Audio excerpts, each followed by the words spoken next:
Hey, what's going on? Who Dat Nation and what's going on, sports fans? My name is TJAY Jones, and welcome to another edition of Sports Talk right here on the Bleacher Report. So come on in, have a seat because we have a few things that we need to discuss. On this edition, we're going to be talking a little bit about the NFL draft.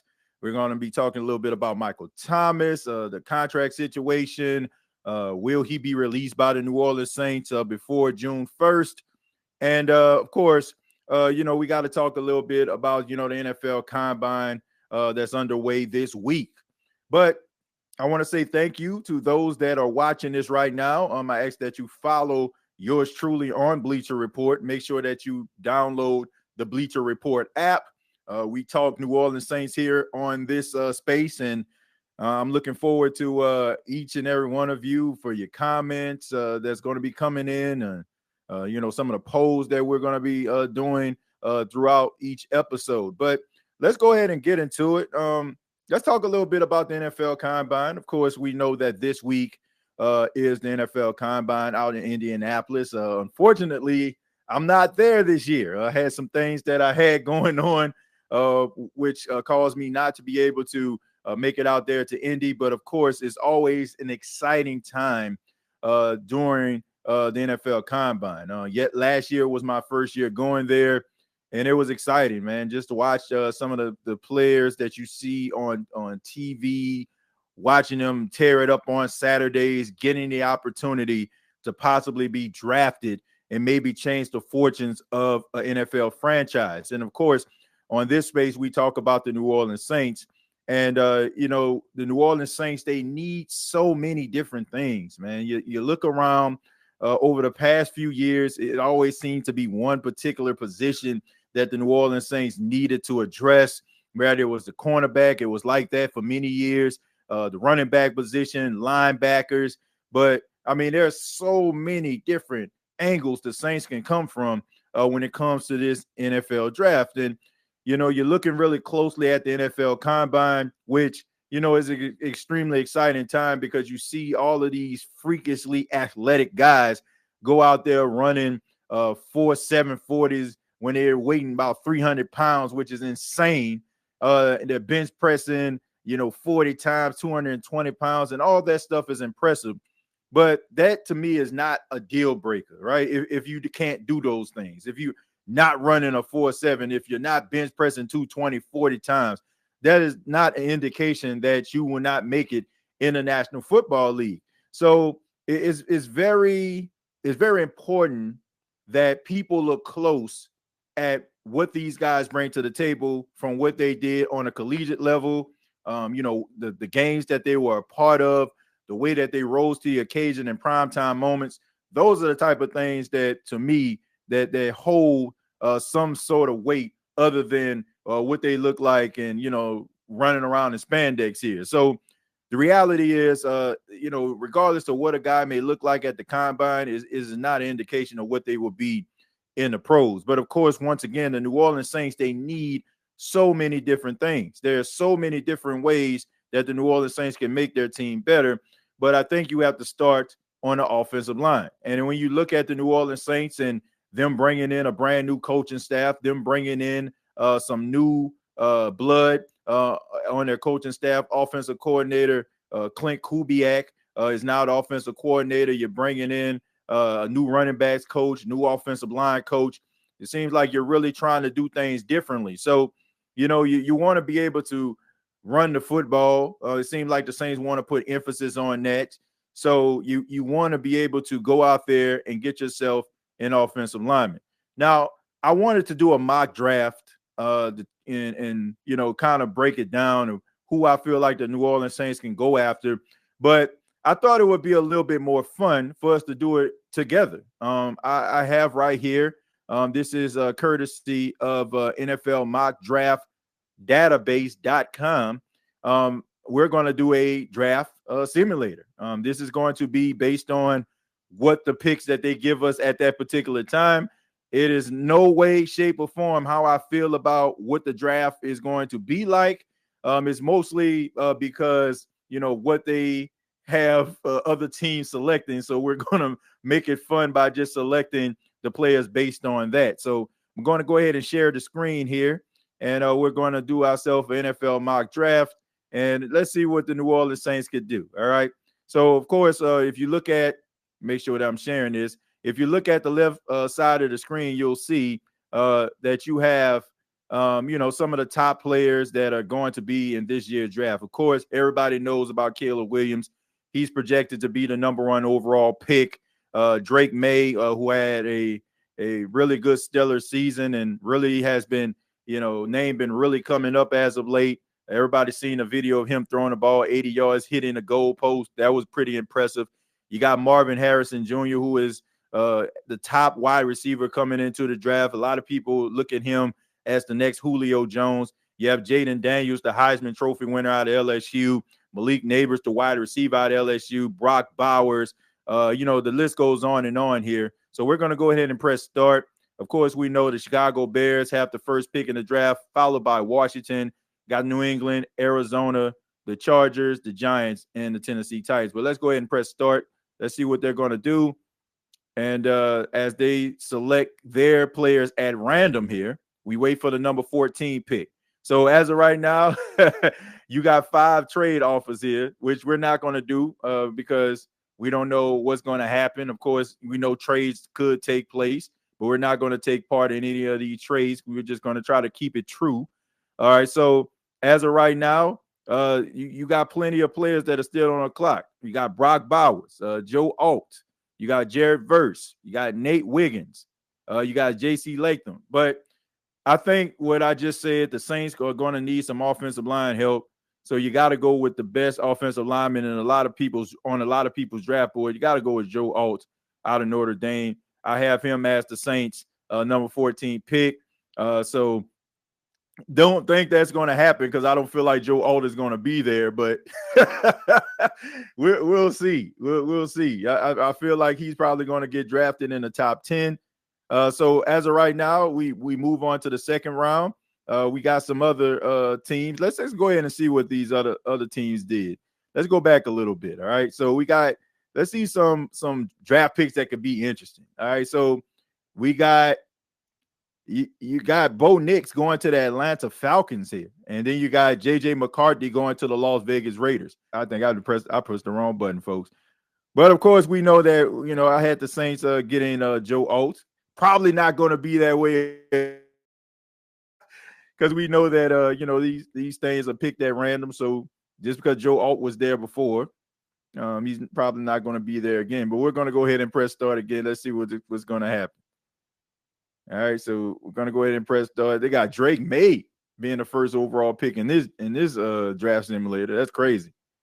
I don't know about that one. And of course, like I said, they always have trade offers, which we're not going to do. We got to keep it as true as possible. I mean, like I said, trades could take place, but on this draft, it doesn't look like Joe Alt is there. So I look at the offensive line. I got to go with, even though Dallas Turner is there and the Saints, they need some pass rush help. We all know about Cam Jordan needing, getting up there in age. You need somebody that's going to be opposite of, Carl Granderson. But I think the Saints need help on the offensive line. So I'm going to go with Fuaga out of Oregon State with this particular pick. So I'm going to go ahead and draft him, which I got an A+ again. So it looks like this draft database know that the Saints need offensive line help. All right, so as the other teams pick, the next pick is going to be in the second round, number 45 for the New Orleans Saints. And I won't press any buttons this time because I don't want to hit the backspace and have to do this again. So we'll just go back later on. All right, so the New Orleans Saints have a second pick. Now, like I said, the Saints need offensive line help. They need a pass rush, right? There's some really talented guys out there. Let's see what they have at wide receiver. They got Xavier Worthy out of Texas, Xavier Leggett out of South Carolina, and then you have Jalen Polk out of Washington, which is a really talented guy. At the pass rush position, let's go look at the edge. Let's see what they got edge that's available. They got Chris Braswell out of Alabama. They got Adisa Isaac that's available. But look, if Michael Penix is on the board, which I highly doubt he will be, you got to draft him. So we're going to go ahead and go with Michael Penix in the second round for the New Orleans Saints. All right. So we know it's going to be a while for the New Orleans Saints to pick again. Their next pick is going to come late at pick number 149, which there's a lot of talented quarterbacks that are still going to be on the board, a lot of talent that could still be, available for the New Orleans Saints, even though they're going to be picking a little bit late. So there is no harm, no foul. There's nothing, that, people need to get upset about. You still can get some talented guys in the later rounds because this is a pretty deep draft. So you're going to be able to find some diamonds in the rough. Pick number 149 in the fifth round for the New Orleans Saints. There's so many different ways that you can look at this. I mentioned that the New Orleans Saints may need to address the safety position. You got the Honey Badger, Tyrann Mathieu getting up there in age. You got Marcus May out there who is getting up there in age. I mean, you got Jordan Howden, who had a pretty solid rookie season based on his draft positioning. But I really feel like you need to take a look at the safety position, and you definitely got to be able to address the edge position. Now, this, looking at some of these picks, Muhammad Kamara, he is a little bit of a raw talent. I watched him play, especially in that game where he just completely wrecked shop against the Colorado Buffaloes. He had a monster game. That wouldn't be a bad pick. He's a diamond in the rough. Then you can add another Kamara to the team, right? Muhammad Kamara, and then you got Alvin Kamara. Then you got Breeden Jackson out of Washington State, pretty solid edge rusher there. But look, just to, based on this position, you need a pass rush. I'm going to go with Muhammad Kamara. Had a really good, solid season. So I'm going to go ahead and pick him with the 149th pick in the fifth round. That wouldn't be a bad pick. Actually, that would actually be a steal.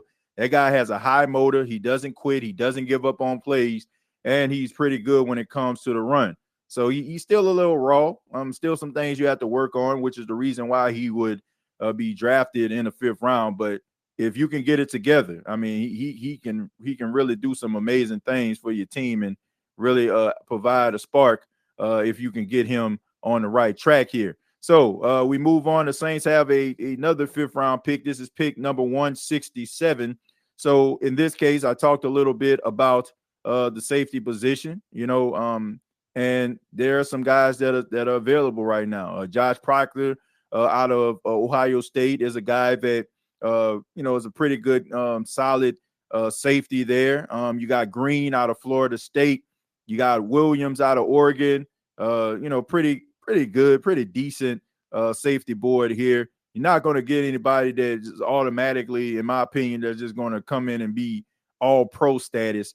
But we're going to go with Bo Braid here. You know what I'm saying? Just for the simple fact of his name being Bo. Let's give him some Louisiana ties here. So we're going to go with Bo Braid here out of Maryland. Pretty solid safety, all things considered. The Saints, again, having a fifth-round pick. So the Saints have quite a few fifth-round picks here, so you can do some damage.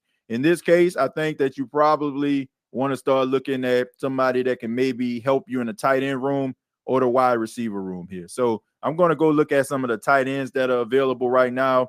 You got Ben Sinnott, and you got A.J. Barner. You got Tip Remain. You got Tanner McClellan. You got Trey Knox. I'm going to be honest with you. Never heard of any of these guys. Going to throw down a little bit. So just because of that, I think I'm going to go ahead and try to see what they have in the wide receiver room. All right, here we go right here. We got Luke McCaffrey, the brother of Christian McCaffrey. Had a pretty good Senior Bowl. Pretty talented guy. Anais Smith out of Texas A&M. Pretty sure-handed guy. You got Jaquan Jackson. I'm pretty sure a lot of people want the Saints to draft the Tulane Greenway. You got Taj Washington out there. Pretty solid wide receiver in his own right. A couple of these guys I'm pretty familiar with. Drake Stoops, Hayden Haddon out of Idaho. So you got some talented guys still on the board. None of these guys, once again, are probably going to be starters, probably going to have to work their way up through the special teams ranks. But let's just go ahead and let's just keep it simple here. We're going to go with Luke McCaffrey. Luke McCaffrey, good solid slot receiver there, like sure-handed guy, might give you a little bit of Scotty Miller action. Saints again have another fifth round pick number 174. Saints racking up in the fifth round, right? So this is what you need to be looking at. All right, so I think in this case, let's go ahead and take a look at the running back position here. Maybe some guy that can probably help you out on special teams, probably a guy that can maybe return some kicks here. Let's take a look. I mean, Rasheen Ali, I seen him play. Of course, I cover Coastal Carolina as well. He had a pretty good year, man. I mean, he had like a good string of games where he went over 150 yards, rushing and catching the ball out of the backfield. So he had a pretty solid season. I'm looking at this list. I see some guys that were pretty good. Jabari Small. I see Austin Jones, pretty good pass catching running back here. Once again, this is probably going to be somebody that's going to be able to help you out on special teams. Frank Gore Jr. is more of a, he's not like his dad, where he just a battering ram. He's a elusive runner, but he's a little bit on the smaller side. We're gonna go ahead and I'll go ahead and go with Jahar Jordan. I'll go with Jahar Jordan since he at the top of the list. Gave me a B on that one because I guess they don't feel like the Saints actually need a running back here. So as we go on, the New Orleans Saints move on to the sixth round. What do we have here? So I think this is around a time where, you could probably take a look at the tight end position. Somebody that, maybe that can come in, maybe, work their way up. We're going to go with A.J. Barn out of Michigan. Very familiar with him. Good pass blocking tight end here. You got your two pass catches, Foster Monroe and Juwan Johnson. So maybe somebody can provide like a blocking tight end. We move on and we go to pick number 201, which is in the sixth round. And this right here, I feel like the Saints may want to take a look at the defensive line. There's some guys that you can probably look at. Just at the top of the list, I'll go with Fabian Lovett. Pretty familiar with him, so I'll go ahead and select him. They didn't like that pick. They felt like I can probably do something else. I understand that. All right, but I'll go with him. Just for the simple fact he has the size. He's an athletic defensive lineman, so we'll just go with him. All right, in the seventh round, pick number 230, this would be the final pick for the New Orleans Saints. So let's see what's available. Let's just go with the all. All right. We got Renardo Green. I mentioned that the New Orleans Saints may need to take a look at the safety position, which we already addressed with Bo Braid. So you don't want to go and look at him. Marcus Rosemead Jackson, he had a pretty good solid season. You can get yourself a kicker, maybe add a little pressure on, to the kicking game for the New Orleans Saints. You got Miles Cole, the edge rush out of Texas Tech. You got Braden McGregor, the edge out of Michigan. So let's just go ahead and go with. All right, we'll just go with Drake Nugent, because he was a part of a pretty good defensive, team for the Michigan Wolverines. So there we go right there. This is our picks. Okay, we got Fuaga with the 14th pick. We got Michael Penix Jr. We got Michael Penix Jr. in the second round, pick number 45. We got Muhammad Kamara with the edge rush out of Colorado State. We got Bo Braid out of the safety out of Maryland. All right, we got Luke McCaffrey, the wide receiver out of Rice. You got running back Jahar Jordan out of Louisville. You got A.J. Burner out of Michigan. Fabian Lovett, defensive lineman out of Florida State. And Drake Nugent, the linebacker out of Michigan. So there we go right there. So there you have it. That's the picks right there. These definitely aren't set in stone. They were just based on what was available to us at the time. So this is in no way, shape, or form the way I feel about the Saints drafting. But based on what they gave us in this simulation, those are the individuals that I feel like would be the best available. So there you go, right there. There you go. The New Orleans Saints looking really good, especially if you can get Michael Penix in the second round, which I highly doubt. But the NFL Combine is going on. It's going to be an interesting week today. The head coaches spoke. There are several head coaches that talked a little bit.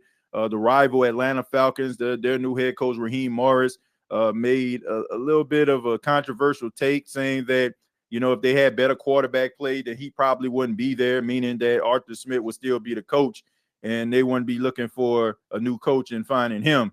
But all in all, this is the time. The coaches, they speak first, and then you're going to have different players from different positions hit the podium and be able to speak to the media, and that's always an exciting time. I definitely feel like the New Orleans Saints are going to go offensive lineman in the first round. So if I am a Saints fan, I'm taking a really, really, really, really close look at the offensive line and try to see what these guys can do. And if you can't get the ones that you want, like the Fuagas, like the Joe Alts, there's still some really good offensive linemen out there. We know Tyler Guyton is out there, the offensive tackle out of Oklahoma. He is climbing up the draft boards because of his athleticism and his ability. So if the New Orleans Saints end up getting a guy like that, that would actually be magical, because he definitely would be a first-day starter, and he would definitely give you the athleticism that you've been missing since Teron Armstead went to the Miami Dolphins. But let's go ahead and switch gears. Let's talk a little bit about Michael Thomas. Now, I mentioned this on my podcast, the State of the Saints podcast, where we talk New Orleans Saints, of course. But we talked a little bit about Michael Thomas and him possibly being cut before the June 1 deadline. Now, we all know that the New Orleans Saints have, had Michael Thomas since 2016. He was drafted in the second round out of Ohio State.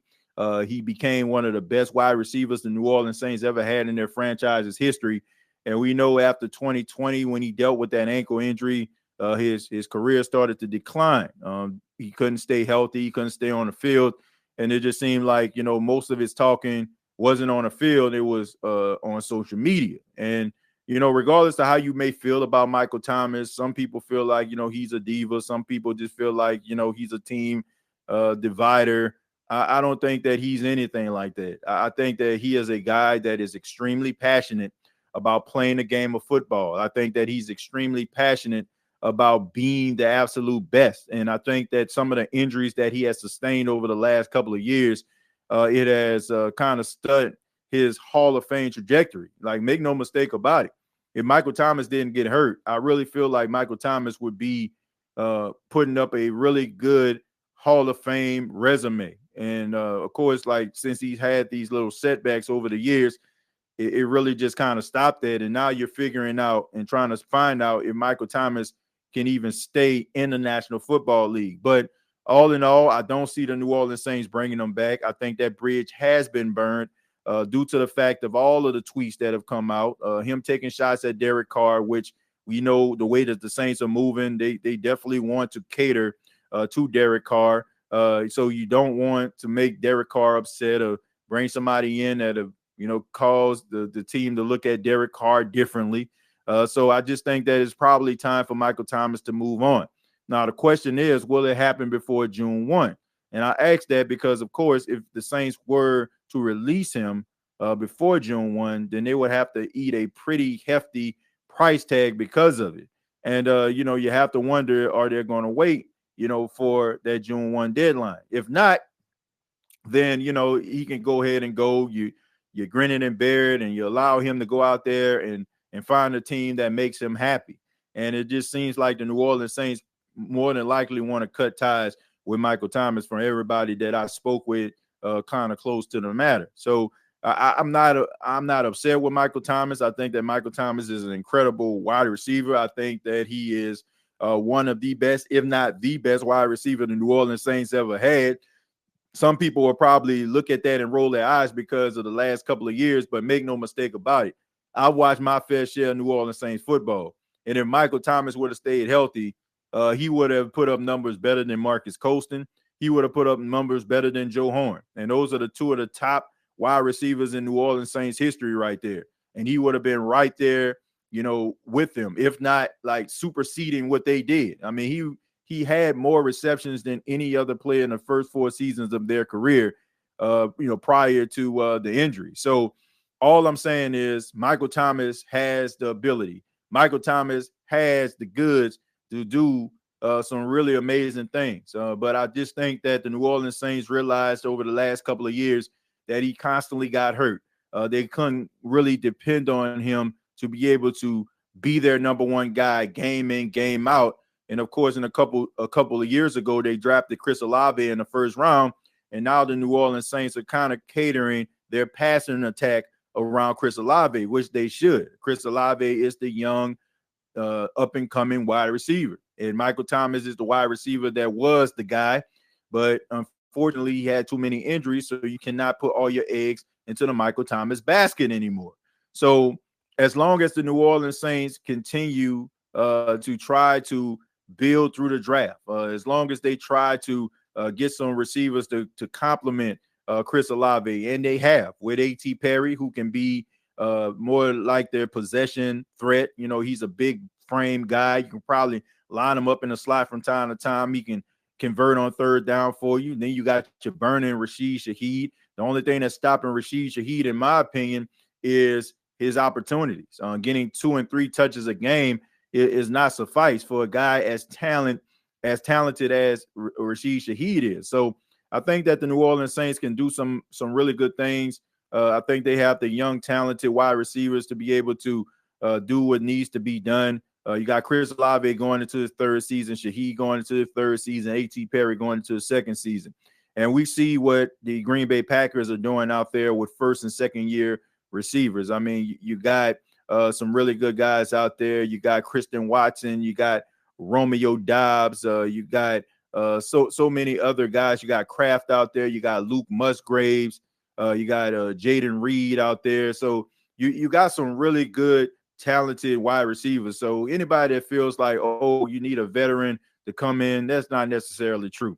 And it would be interesting to see what the New Orleans Saints do with this offense. Will they try to put more emphasis on the running game in order for them to be able to set up the play action and allow Derek Carr to cook that way? Or they try to be a run-dominant team where, they just run the football and maybe, throw the ball and short little passes where they allow their playmakers to turn a 5-yard pass into a 25-yard gain. I mean, I guess it all depends on what you do with the offensive line, the athletes that you have there, the commitment to the running game, and also what you add to the team to make them a little bit better. But all in all, I don't think Michael Thomas will be a part of this conversation. I expect for Michael Thomas to go out there in free agency, get picked up. Maybe he'll get picked up. I don't know if he'll, get picked up. I hear a lot of people talking about the Dallas Cowboys. I could also see him maybe adding to the Kansas City Chiefs already pretty, innovative offense. I could see him maybe going to a place in the NFC North. I don't know, maybe like the Detroit Lions or something. Maybe help along Jameson Williams and Amon-Ra St. Brown. But all in all, any team that Michael Thomas goes to is probably going to be on a little bit of a prove-it deal. I mean, this is a guy who has missed a substantial amount of time, so I don't see a team like fully committing to him. And, anywhere he goes, he's going to have to prove that he is indeed still a number one receiver. So there's some teams out there that may take a look at him. Arizona is another one of those teams. The Rams could be another one of those teams. He's a West Coast guy, so maybe he'll want to go back home and play in his home state. So many different things that Michael Thomas can do. But regardless, I'm still a fan of Michael Thomas. I wish this guy all the luck and all of the good health in the world, because it's such a shame that, that injury just completely just knocked him off that Hall of Fame trajectory that he was on. But hopefully he can get it back on track as 2024 slowly approaches and he finds a team that can actually get him involved and he can be happy. But thank you all so much for checking out Saints Talk here on Bleacher Report. Once again, my name is TJAY Jones, and you can follow me on X, formerly known as Twitter, at TJAY Jones 8. And you can also check me out on the State of the Saints podcast, youtube.com. Search the State of the Saints podcast. Check out the Gumbo Pod Sports podcast that is available as well on YouTube. Thank you all so much. Till next time, All I got to say is, who that?